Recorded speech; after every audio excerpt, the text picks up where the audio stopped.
Assalamualaikum warahmatullahi wabarakatuh. Selamat siang, salam sejahtera untuk kita semua. Ya, pertama-tama saya ingin mengucapkan terima kasih kepada Great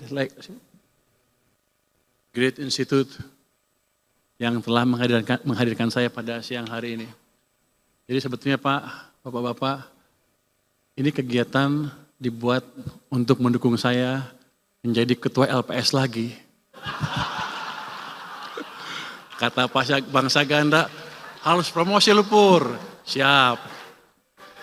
Jadi kita LPS membiayain kegiatan ini Pak. Rupanya Great Institute ini over deliver. Bukan jadi ketua LPS, tahu-tahu jadi Menq.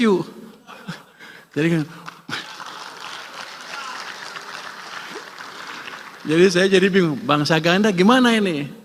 Anda salah strategi, kekencengan gasnya, pelanin dikit. Tapi saya bersyukur ditunjuk sebagai Menteri Keuangan, mungkin di posisi ini saya bisa memberi kontribusi lebih banyak dibandingkan di LPS mungkin. LPS juga lembaga penting, tapi duduknya di belakang. Kalau bank-bank jatuh, baru kita bekerja keras. Jadi, tapi di sana gajinya gede.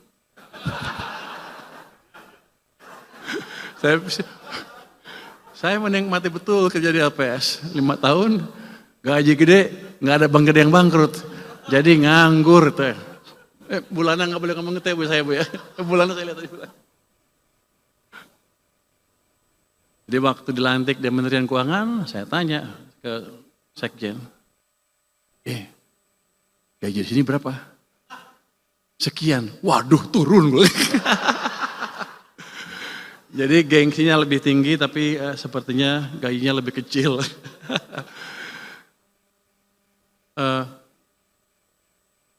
Saya insinyur dari ITB, kemudian belajar ekonomi. Kalau insinyur ITB, orang-orang ITB bilang, lu insinyur yang tersesat katanya. Tapi kalau ekonom bilang apa? Kamu ekonom yang kembali ke jalan yang benar katanya. Jadi dua-duanya berguna lah. Ini udah waktunya 1 jam. Kita mau lihat transformasi ekonomi menuju pertumbuhan ekonomi 8%. Sebetulnya saya nggak terlalu siap karena kesana sini dalam beberapa hari terakhir ini. Jadi ini nggak tahu. Mudah-mudahan masih pas gitu. Tapi ini nggak apa-apa kalau nggak pas. Itu memberikan ruang bagi Pak Rocky Gerung untuk kritik saya habis-habisan nanti. Oke, next. Kita lihat gimana sih kita ke arah sananya. Ini kita melihat tren pertumbuhan ekonomi Indonesia dalam jangka panjang. Itu sebelum krisis 97-98, mungkin rata-ratanya di atas 6, di sekitar 6,5% sampai 6,7%. Tapi setelah krisis 98, kita nggak bisa lari dari 5% terlalu tinggi. Kenapa? Apakah karena kita potensi pertumbuhannya tiba-tiba hilang atau karena kesalahan kebijakan? Next. Padahal kita tahu untuk menjadi negara maju di mana suatu negara keluar dari apa yang disebut middle income trap, suatu negara perlu tumbuh double digit selama lebih dari 10 tahun, hampir rata-rata.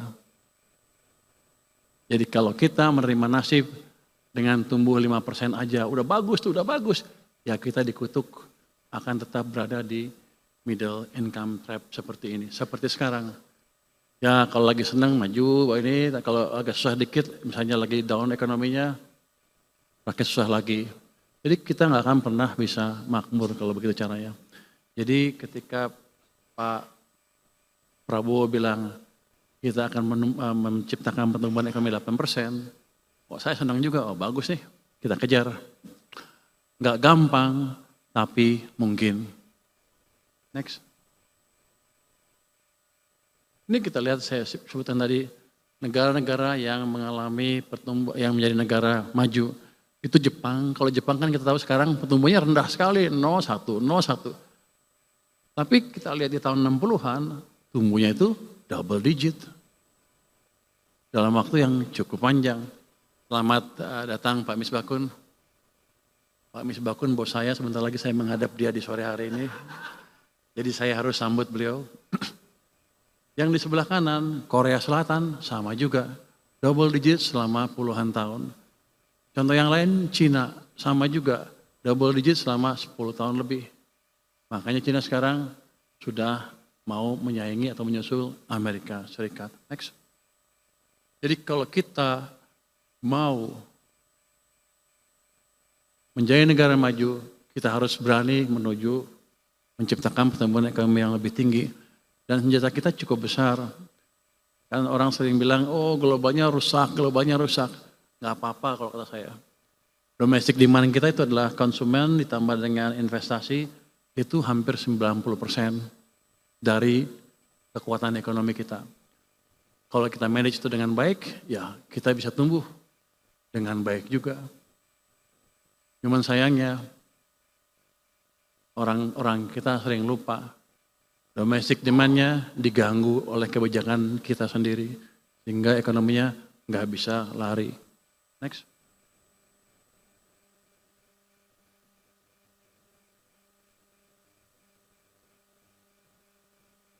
Ada perdebatan, kalau kita ingin menciptakan pertumbuhan ekonomi yang cepat, siapa yang sebaiknya mendorong pertumbuhan ekonomi? Pemerintah atau swasta? Waktu Pak SBY dulu mengambil alih kepemimpinan, dia cerita tentang buku yang disebut Commanding Height. Itu perdebatan antara private sector dan government sector. Dari pengalaman kita, salah satu aja nggak bisa, harus dua-duanya baru ekonomi kita bisa tumbuh double digit. Kira-kira gitu. Next. Nah ini kalau ini, saya dongkrak anti sedikit. Saya kan pengen dekat ke presiden sedikit ya waktu itu ya. Saya coba pelajarin Sumitro ngajarin apa sih yang disebut Sumitronomics. Ternyata pilarnya 3 Sumitronomics itu. Ini dipakai di Orde Baru ya. Pemerataan, manfaat pembangunan, stabilitas nasional yang dinamis, dan pertumbuhan ekonomi yang tinggi. Yang dikerjakan oleh Pak Ferry sekarang, itu dan lain-lain, itu adalah pemerataan manfaat pembangunan dan sekaligus menciptakan stabilitas nasional yang dinamis. Jadi program MBG sepertinya program yang aneh, bagi-bagi duit. Tapi kalau kita lihat filosofi ini, sebetulnya itu tujuannya adalah untuk menciptakan pemerataan pembangunan dan sekaligus menjaga stabilitas sosial politik. Itu program yang baik, hanya perlu didukung oleh satu lagi yang atas, pertumbuhan ekonomi yang tinggi. Next.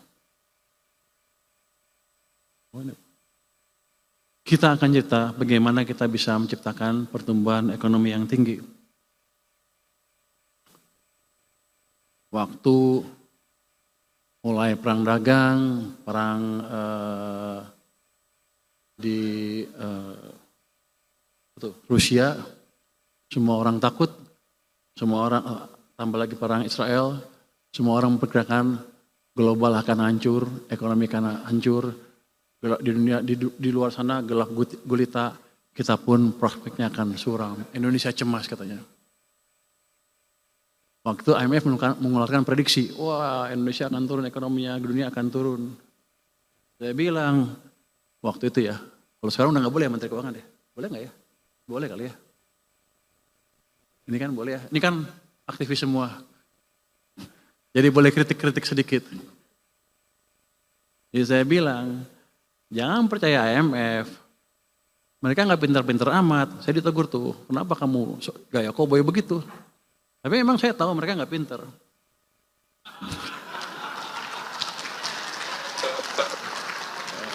Ini nggak ada wartawan. Yang itu off the record ya. Terbukti. Dalam sebulan kemudian, dia rubah lagi pertumbuhan global tadi diturunkan ke 2,8%. Berapa bulan kemudian dinaikin lagi ke 3%. Wah, kok begitu? Kita diturunkan ke 4,7, berapa bulan kemudian lagi dinaikin ke 4,8. Saya yakin bulan depan naikin lagi, menuju 5 lagi. Artinya apa? Memang ketika keadaan lagi goncang gitu, nggak ada yang bisa memprediksi dengan akurat. Ya orang kita aja yang agak-agak silau sama orang asing, begitu orang asing turunkan, kita ikut, kita akan suram. Saya bilang jangan takut, domestic demand kita kuat, kita jaga aja, selesai. Tapi yang ini menunjukkan bahwa ya kita jangan terlalu takut sama prediksi-prediksi asing, mereka nggak sepintar kita juga. Nggak boleh ngomong gitu juga katanya. Nggak boleh ngomong mereka nggak sepintar kita. Itu panitia menuduh saya, kamu bilang IMF bodoh ya? Enggak, saya bilang mereka nggak sepintar saya.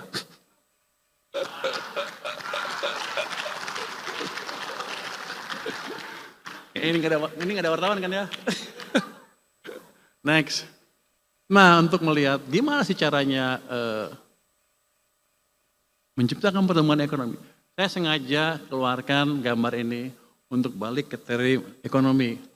Ini berdasarkan paper by Milton Friedman yang mempelajari The Great Depression, juga Bayer Mernanke yang mempelajari itu, beberapa paper dan sebagainya. Kira-kira bunyinya gini.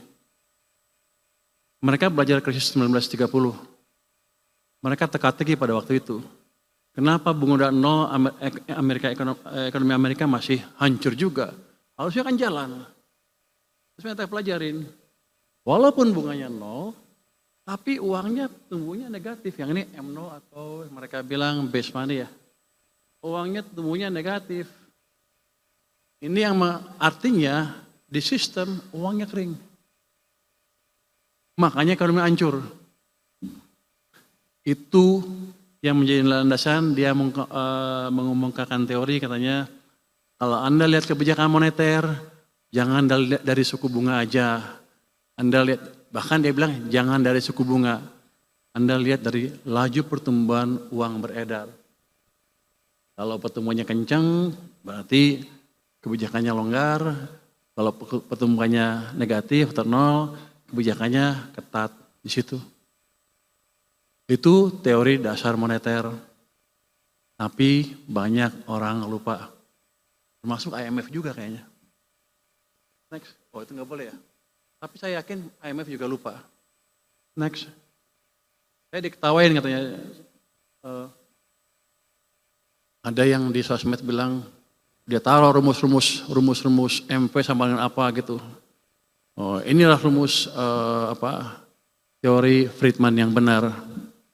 Iya, itu buku S1. Saya baca paper S3, jadi saya lebih tinggi jadinya.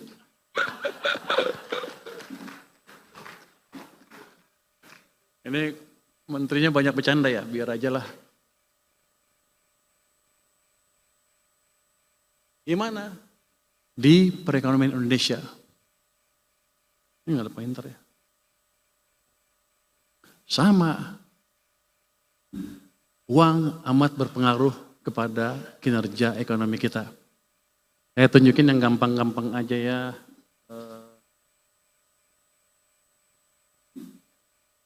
Yang hitam adalah laju pertumbuhan M0-nya, yang merah adalah kredit. Anda lihat dari 96 sampai 2014, yang hitam levelnya antara sekian. Yang hitam tahun 2014 dia jatuh sini. Kredit juga pertumbuhannya melambat dari double digit menjadi 7% single digit.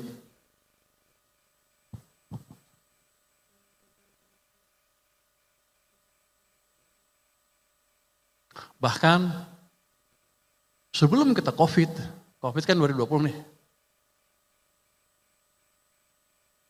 2018 uang kita M0-nya tumbuhnya rata-ratanya hampir nol. Ekonomi kita susah. Jadi sebelum krisis, memang kita mode pertumbuhannya kalau saya bilang waktu itu, we are in a self-destruct mode. Merusak diri sendiri. Gimana waktu saya di mana ya? Saya di maritim, waktu itu saya nggak monitor ini. Di maritim saya asik mancing aja ngeliatin ini. Tapi tahun 2020 saya dipanggil ke sana suruh bantu ke istana ya. Di sini posisi uang waktu itu, di bulan Februari Maret ya. Ini minus 15%. Hampir kita hancur. Betul-betul dikeringkan uang. Kita paksa naikin. Kita di Maritim mana bisa maksa. Ini nggak ada BI kan ya? Nggak ada ya. Maaf kalau ini. Kita paksa dari istana supaya uang masuk ke sana. Ini masih nggak cukup. Di sini kita pasang fiskal, gelontorin uang seperti yang saya lakukan kemarin. Hari ini efektif. Gelontorkan uang kamu jangan taruh di bank sentral, taruh di sistem ekonomi. Akibatnya ekonomi pertumbuhannya seperti ini, kredit tumbuh lagi, kita recover. Tapi habis itu, jadi saya mau ngeritik Pak Rocky Gerung sedikit. Dia suka ngeledekin Jokowi nggak ngapa-ngapain. Ini Pak.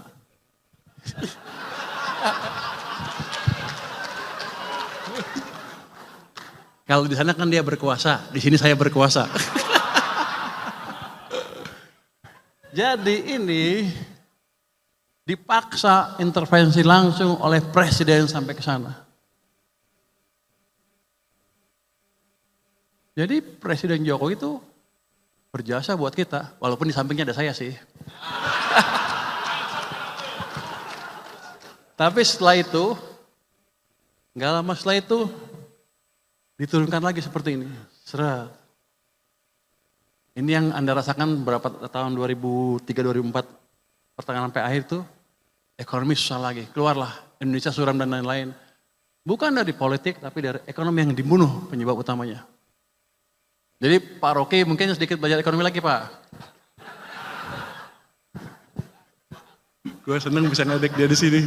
Soalnya Pak Rocky setiap itu saya lihat tuh pidato Anda itu menarik sekali, jadi saya ikutin ahli filsafat. Mumpung bisa kritik, saya kritik di sini. Kemarin sampai April sudah membaik, makanya saya bilang ekonomi bagus, nggak usah takut. Tapi habis itu dibunuh ke sini sampai ke sini. Jadi sedang dibunuh lagi ekonominya. Ketika ekonomi memburuk, banyak pemecatan pegawai kan pasti. Rakyat hidupnya makin susah dan kita nggak peduli waktu itu ya. Nggak terlalu peduli, turunlah ke jalan masyarakat kita. Itu expected untuk saya. Ini nggak ada wartawan kan ya? Bebas kan?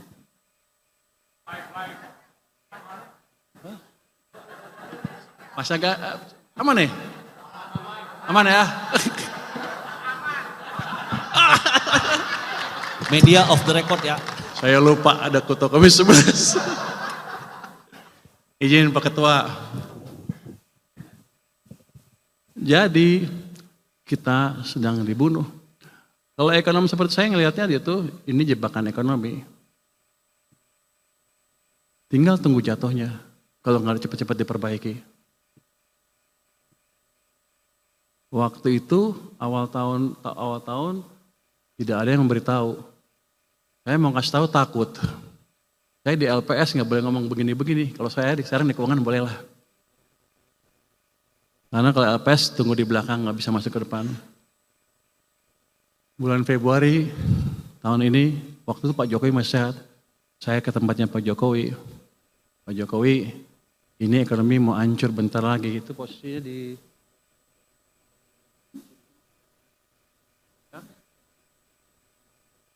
bantu nggak Pak? Dan saya juga takut, saya nggak punya teman, Pak Jokowi udah pensiun kan, Pak Prabowo saya belum kenal waktu itu. Pak Jokowi bantu nggak? Dia bilang bantu. Baru saya berani kasak-kusuk sana sini, mencoba memberikan informasi bahwa ada masalah di perekonomian. Tapi ini jatuhnya begini, kita nggak usah takut. Ini di bawah kendali kita 100%. Jadi selalu saya bilang, kita nggak usah takut global dan lain-lain. Kita punya policy dalam negeri yang cukup kuat, domestiknya gede, tergantung kebijakan kita sendiri. Jadi saya selalu bilang, nasib kita di tangan kita sendiri.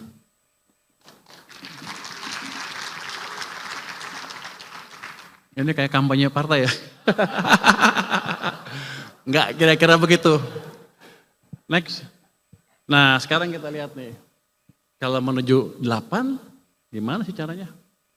Menuju 7 lah. Kita pelajari nih. Zaman Pak Jokowi, zaman Pak SBY, bangun infrastruktur sedikit kan. Pertumbuhan ekonominya mendekati 5% rata-rata. Pertumbuhan kreditnya 21%. M0-nya 17%. Zaman Pak Jokowi ini kasihan, sepertinya dimusuhin. Begitu dia masuk, ini cuma berapa? Di bawah 10%. Ini rata-rata cuma 7%, bahkan ada yang sampai 0 sekian. Rata-rata itu karena kebantu atas ini. Di sepanjang ini dia di bawah. Jadi dia ekonomi direm. Dia bangun infrastruktur sebanyak apapun, hanya menggerakkan government sektor. Private sektornya lambat atau berhenti. Makanya tumbuhnya hanya di bawah 5%.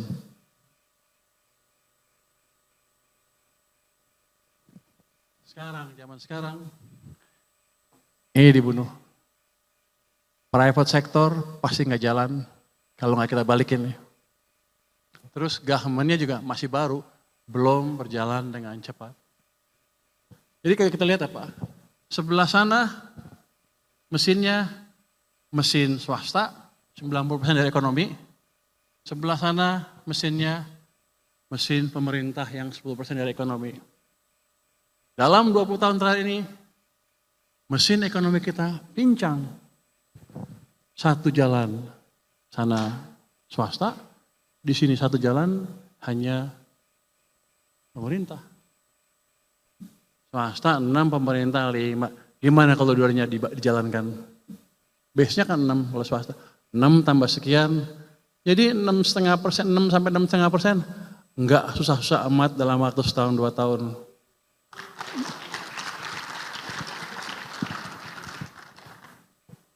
Menteri Keuangan boleh ngomong gitu? Izin ya Pak Ketua.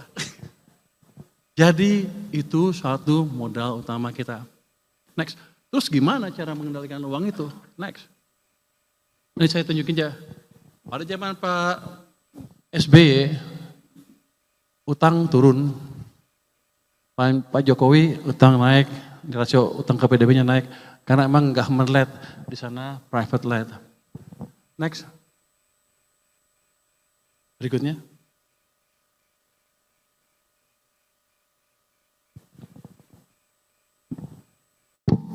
Ini nggak ada wartawan kan ya? Hah? Aman? Hah? Live? Waduh. Next. Oh, udah nggak apa-apa. Next. Ya Pak Fahri ya? Next. Saya nggak tahu saya nyinggung Pak Fahri nggak? Pak Fahri dari UI soalnya.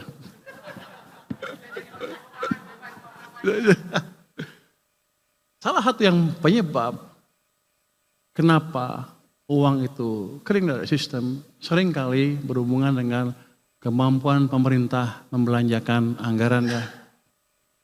Pemerintah kan ngeluarin utang, tarik pajak, uangnya taruh di mana? Taruh di BI.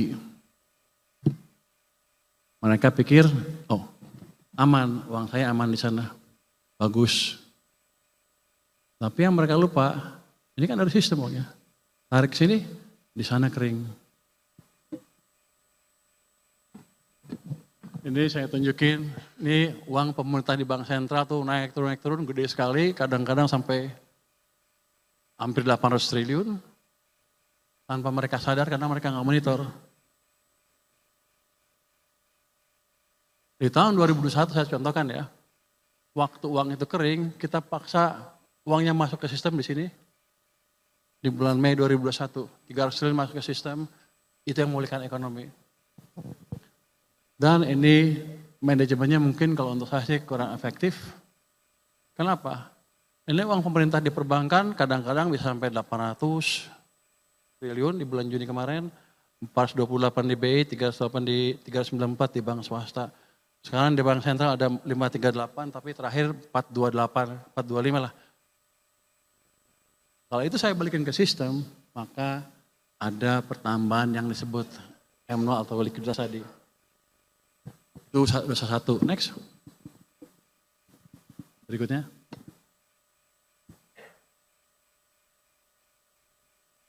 Oh, balik sebentar.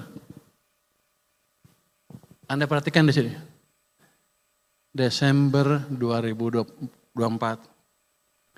Ini total uang pemerintah di bank 495 di BI, 319 di bank umum. Di akhir tahun mereka punya cash sebesar ini nganggur. Cash itu bukan cash gratis, itu dikeluarkan, didapatkan dari utang lah boleh kita bilang. Jadi kalau bunganya 7%, 8 kali 7, 8 kali 7 itu 56 triliun bunga yang kita bayar untuk uang yang nggak dipakai. Itu efisien apa enggak? Saya nggak tahu. Tapi dari situ aja ada pemborosan, ditambah dari tadi dengan uang yang di sistem, ditarik dari sistem. Jadi kita punya dosa yang cukup besar juga. Cuman pengamat-pengamat nggak ada yang tahu. Pasti kalau Pak Roke tahu udah dikilas-kilas sama dia nih. Untung dia nggak tahu. Next. Jadi dampak pertumbuhan tadi terlihat sekali tadi dampak uang tadi saya bilang tadi ekonomi zaman SBY seperti ini, zaman Jokowi seperti itu. Karena supply uang di sistemnya berbeda rejimnya. Next. Tapi berikutnya. Habis ya? Next. Habis. No, yang uang BI mana? Ada tadi. Nah, dosanya bukan pemerintah aja. Bank sentral juga ikut. Ini adalah total open market operation bank sentral. Itu yang netnya 810 triliun rupiah. Jadi mereka menerbitkan surat utang SRBI kepada bank, banknya nol di SRBI. Banyak itu, akibatnya apa?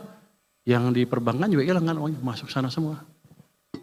Jadi uang beredar di sistem perekonomian berkurang.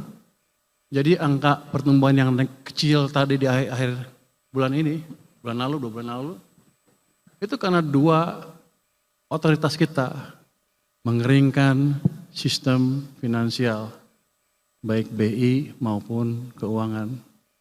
Akibatnya tadi ekonomi melambat dan kita susah. Ini gampang betulinnya.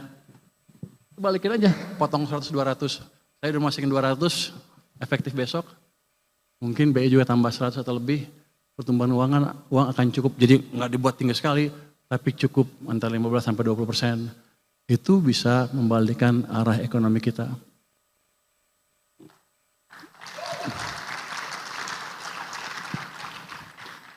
Jadi teman-teman nggak usah takut, kita cukup punya pengetahuan untuk mengendalikan ekonomi. Nggak mungkin lagi kita seperti krisis 1998 lagi. Kita sudah mengalami beberapa krisis dan sudah teruji, dan pengetahuan ini kita pakai di 2008, 2015, 2020, 2021 kemarin. Sudah teruji. Jadi kita bisa berharap ekonomi kita ke depan akan lebih cerah lagi. Nanti kalau yang bisa perbaiki ya 6-6,5% bisalah kira-kira, atau bisa lebih cepat. Baru kita perbaiki engine-engine yang lain. Ini dulu, ini kan quick win. Sebulan 2 bulan udah kelihatan tuh. Swasta nanti akan mulai bergairah semuanya. Nanti kita cari engine-engine yang lain yang semakin mengefisienkan pergerakan ekonomi kita. Kalau ekonomi maju nanti industri juga biasanya industri juga maju tuh. Kalau industri maju, anak-anak ITB gampang kalau cari kerja. Jadi nggak ada lagi anak ITB yang kayak saya pindah ke ekonomi. Tapi nggak masalah. Jadi seperti itu. Jadi fondasi ke arah pertumbuhan lebih cepat bisa kita ciptakan dengan tidak terlalu sulit. Nanti kalau ke 8% baru kita gunakan effort yang lain. Misalnya restrukturisasi reformasi birokrasi, perbaikan iklim investasi dan lain-lain. Tapi ceteris paribus ini bisa diciptakan. Next. Berikutnya.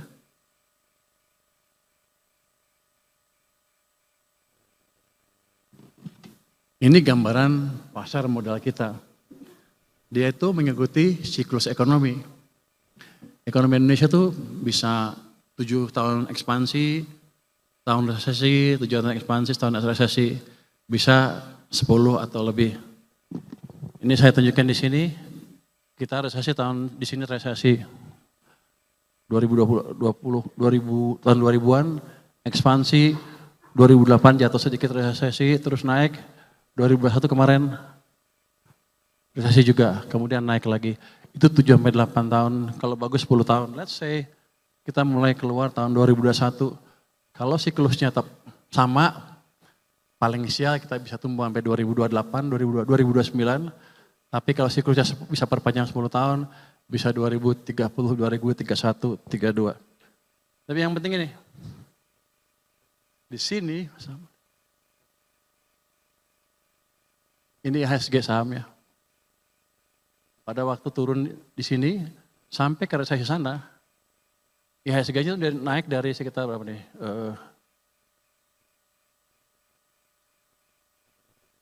1.100 ke sekitar 5.000 lebih. Berlipat-lipat, 5 kali lebih. Itu juga akan sama nanti. Kalau sekarang seperti mustahil. Sekarang dibanding 10 tahun lalu naik 5 kali lipat. Tapi kemungkinan itu besar dan sudah terjadi. Dulu juga di sini di level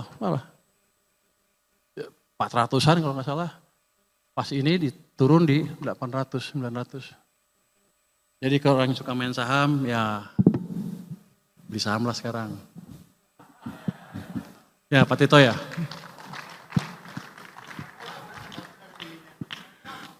Apalagi menterinya saya, pasti sampai 10 tahun. Next. Ya, next. Habis ya. Jadi kira-kira begitu. Ekonomi kita amat dipengaruhi global, tapi kita nggak usah terlalu takut. Domestic ekonomi kita, domestic demand kita memberi kontribusi 90% terhadap ekonomi kita. Selama kita bisa memanage domestic demand dengan kebijakan fiskal dan domestik yang pas, kita bisa tumbuh cukup baik, mungkin di atas 6 sampai 6,5%.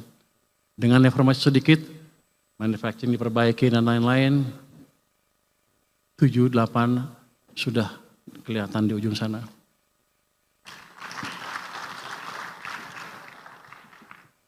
Terus Pak Menkyu mau ngapain lagi? Kalau cuman ngasih duit ke sistem, udah selesai. Berarti besok saya bisa pensiun. Tapi enggak seperti itu, masih ada banyak yang mesti diperbaiki. Seperti tadi, sebetulnya kan fungsi anggaran adalah menciptakan, antara lain menciptakan pertumbuhan ekonomi melalui program pembangunan kan. Banyak kementerian-kementerian yang penyerapannya lambat karena memang belum bisa atau masih baru. Menteri-menterinya dan pejabat-pejabatnya. Ya langkah saya ke depan ngapain, saya pasti dalam jangka pendek, saya pastikan selain mindahin uang ke sana, saya pastikan penyerapan anggaran akan bisa lebih baik.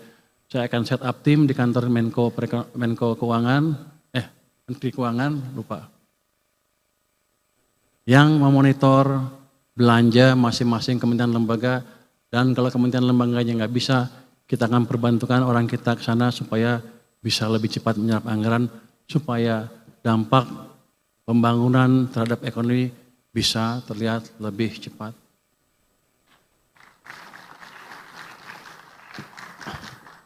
Terus dalam jangka pendek lagi, Itu kan kemarin daerah-daerah ribut karena anggarannya dipotong banyak sehingga mereka menaikkan PBB nggak kira-kira. Kita menjadi hal itu. Nanti saya dengan Pak Misbakun, dengan izin Pak Misbakun nih ngomong sedikit di sini. Izin ya Pak ya. Mungkin akan memberi pelonggaran sedikit kepada transfer ke daerah. Tujuannya supaya tadi keresahan di daerah bisa dikendalikan sehingga keadaan tenang dan kita bisa membangun ekonominya dengan tenang itu. Itu saya perlu dukungan Pak Misbakun. Terima kasih Pak Misbakun sudah mendukung kami di Kementerian Keuangan. Depan akan seperti itu. Mungkin itu yang bisa saya sampaikan. Terima kasih semuanya. Wassalamualaikum warahmatullahi wabarakatuh.